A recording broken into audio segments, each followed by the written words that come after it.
السلام علیکم. علیہ السلام. آپ کا نام؟ محمد سمیر. کیا کرتے ہیں؟ اسٹڈی کر رہا ہوں ابھی تو. کون سی کلاس؟ فرسٹ ایئر ہے. اچھا سر، جو ہمارے سوال ہوتے ہیں نا اسلام سے ریلیٹڈ ہوتے ہیں، تو میں آپ سے 2-3 سوال کرنا چاہوں گا، اجازت ہے؟ بے شک کریں گے.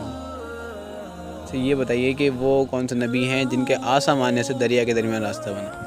حضرت موسیٰ علیہ السلام. اچھا یہ بتائیے کہ وہ کون سے نبی علیہ السلام ہیں جو لوہے کو ہاتھ میں لیتے تھے تو موم کی طرح نرم ہو جاتا؟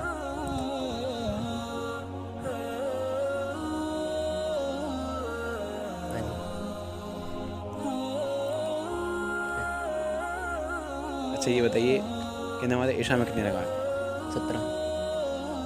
جو یہ سوال ہے نا، وہ کون سے نبی علیہ السلام ہے جو لوہے کو ہاتھ میں لیتے تھے وہ موم کی طرح نرم ہو جاتا تھا؟ اس کا جواب ہے حضرت داؤد علیہ السلام. بہت بہت شکریہ. السلام علیکم. وعلیکم السلام. آپ کا نام؟ میرا نام محمد کیف. کیا کرتے ہیں آپ؟ میں تعلیم حاصل کرتا ہوں. سر جو ہمارے سوال ہوتے ہیں نا اسلام سے ریلیٹڈ ہوتے ہیں، ماشاء اللہ. آپ تو 2-3 سوال کرنا چاہوں گا، اجازت ہے؟ جی بالکل کر سکتے ہیں، اجازت.